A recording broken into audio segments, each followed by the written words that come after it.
Hello दोस्तों, स्वागत है आपका मेरे YouTube चैनल पर। दोस्तों, अगर आपको सच्ची डरावनी कहानियाँ सुनना पसंद है तो आप जल्दी से मेरे YouTube चैनल को सब्सक्राइब कर लीजिए, क्योंकि मैं हर हफ्ते आपके लिए ऐसी ही सच्ची डरावनी कहानियाँ लाता रहता हूँ।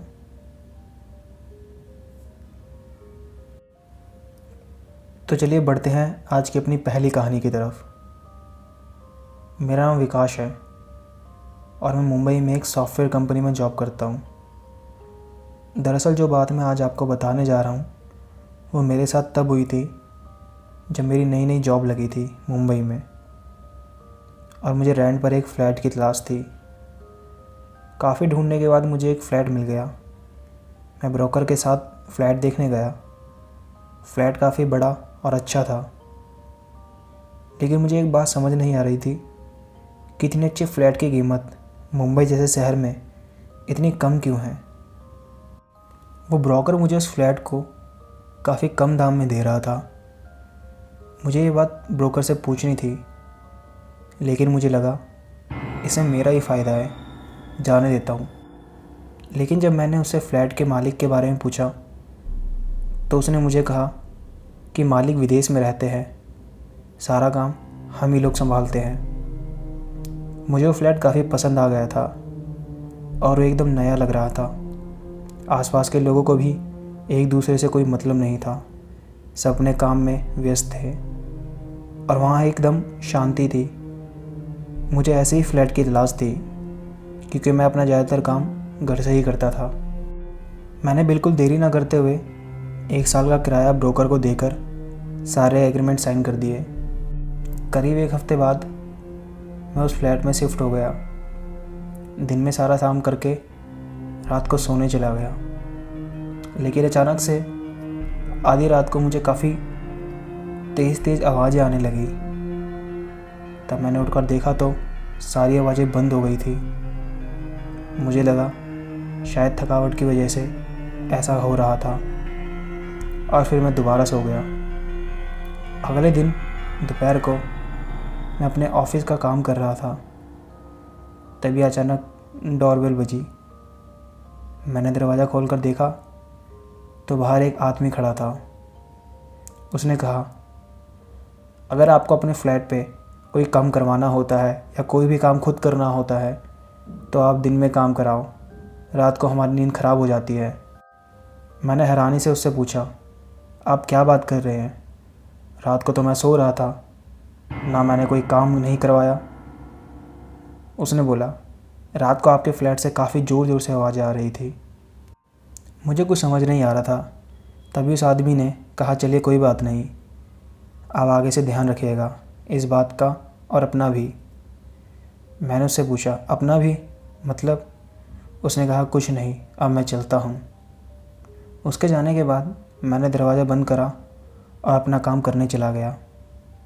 उसी दिन रात को करीब 2 बजे मेरी अचानक से दोबारा से नींद खुल गई।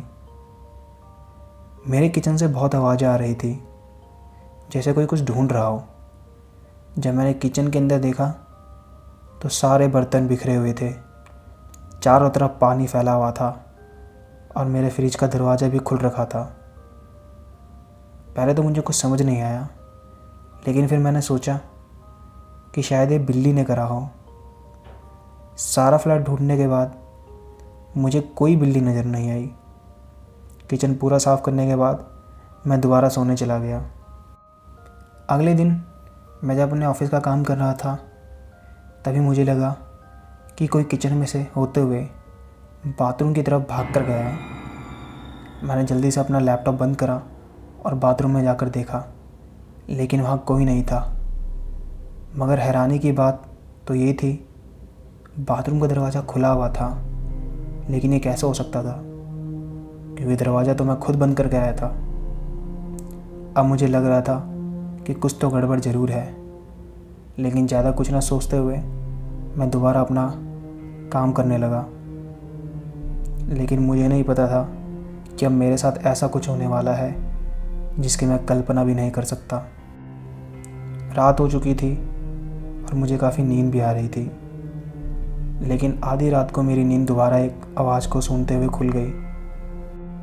मेरे किचन से ऐसे आवाज़ आ रही थी जैसे कोई कुछ ढूंढ रहा हो। मुझे अब थोड़ा बहुत डर लग रहा था। मैंने तेज़ आवाज़ में चिल्लाकर पूछा कि कौन है वहाँ।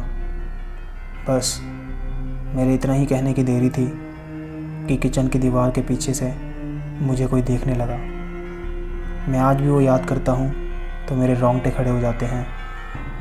एक चेहरा बिल्कुल सफ़ेद जो अंधेरे में चमक रहा था, आंखों की जगह काले गड्ढे। बहुत ही ज़्यादा भयानक चीज़ थी वो। तभी उस चीज़ ने मेरी तरफ देखते हुए बोला कि मुझे भूख लगी है। उसकी आवाज़ सुनने के बाद पता नहीं मुझे क्या हुआ, मेरे शरीर ने काम करना बंद कर दिया था, मानो मुझे कोई और कंट्रोल कर रहा हो। मैं चिल्लाना चाहता था लेकिन मेरी आवाज़ नहीं निकल रही थी और वो चीज़ मुझे अभी भी किचन की दीवार से घूर कर देख रही थी। मैं मन ही मन भगवान को याद करने लगा और मेरी आंखें धीरे धीरे बंद होने लगी। जब मेरी आंख खुली तो मैंने देखा कि सुबह के 5 बज रहे थे। मैंने फटाफट अपना लैपटॉप उठाया और चिल्लाते हुए बाहर भागने लगा। मेरी आवाज़ सुनकर बिल्डिंग में सब अपने फ्लैट से बाहर आ गए, लेकिन कोई भी मेरी मदद नहीं कर रहा था। ऐसा लग रहा था कि मानो वो किसी चीज़ से डर रहे हों। तभी वही आदमी मेरे पास आया जो उस दिन मेरे पास कंप्लेंट करने आया था। उसने मुझसे पूछा कि तुम्हें क्या हुआ, और मुझे उठाया और अपने फ्लैट के अंदर ले गया और बोला, मैंने तुम्हें पहले ही कहा था कि अपना ध्यान रखना। क्या यह फ्लैट लेने से पहले तुमने कुछ भी पता नहीं करा था क्या? मैंने हैरानी से उससे पूछा कि तुम ऐसा क्यों बोल रहे हो। मेरे पूछने के बाद उस आदमी ने मुझे सारा सच बता दिया। उसने कहा कि करीब 2-3 साल पहले यहाँ एक लड़की रहने आई थी। तब मैं भी इसी बिल्डिंग में रहता था। कुछ दिनों के बाद ही उसने इसी फ्लैट के अंदर सुसाइड कर ली। उसके सुसाइड करने के कुछ दिनों बाद ही इस फ्लैट से काफ़ी अजीब अजीब सी आवाज़ें आने लगी, जैसे कोई चिल्लाकर खाना मांगता हो। सोचने वाली बात यह थी कि उसके मरने के बाद कोई भी उसकी बॉडी को लेने नहीं आया। शायद उसका इस दुनिया में कोई भी नहीं था। बिल्डिंग वाले मानते हैं कि वो लड़की चुड़ैल बन चुकी है। इस फ्लैट में काफ़ी लोग रहते आए, लेकिन सब डर कर भाग गए और एक ही बात बोलते कि फ्लैट के अंदर चुड़ैल का साया है। मैंने उससे पूछा कि तुमने ये सब बात मुझे पहले क्यों नहीं बताई। उसने कहा कि हमें ये सब बताने को ब्रोकर ने मना करा था और धमकी भी दी थी। यह सब सुनने के बाद मैं उस ब्रोकर के पास गया, लेकिन उसने यह सब बात मानने से इनकार कर दिया और मेरे पैसे भी वापस देने को मना कर दिए। मैं कुछ नहीं कर सकता था। 1 साल का पैसा उस ब्रोकर को मैंने दे रखा था एडवांस के तौर पर। अब मैं थक हार कर दोबारा अपने फ्लैट पे चला गया। रात हुई, दोबारा मेरे साथ वही कुछ होने लगा। वो चुड़ैल आई और मुझसे खाना मांगने लगी। मैं बहुत डर गया था। उस फ्लैट में ऐसे डर डर कर रहना मुझे अच्छा नहीं लग रहा था।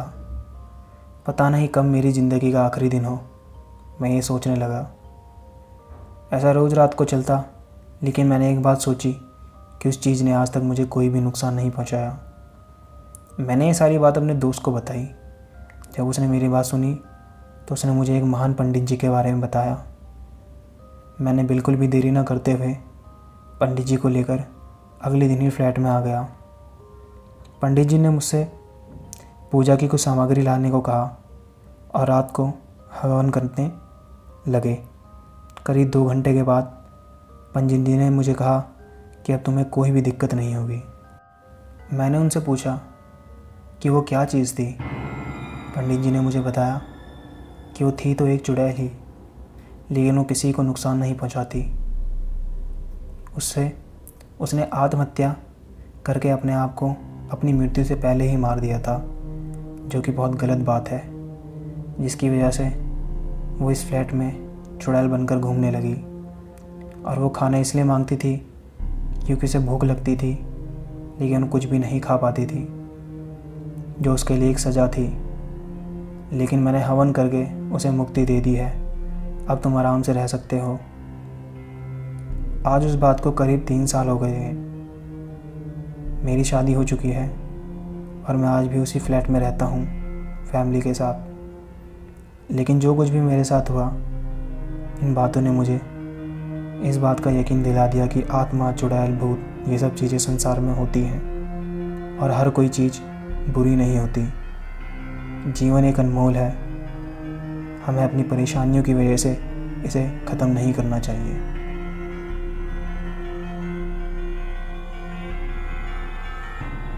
तो दोस्तों, ये थी आज की एक सच्ची डरावनी कहानी। अगर आपको कहानी अच्छी लगी तो प्लीज़ आप मेरे चैनल को सब्सक्राइब कर लीजिए, मेरी वीडियो को लाइक कर दीजिए और मैं ऐसे ही आपके लिए सच्ची डरावनी कहानियाँ लाता रहूँगा। तो मिलेंगे अब अपनी अगली कहानी पर। तब तक के लिए नमस्कार।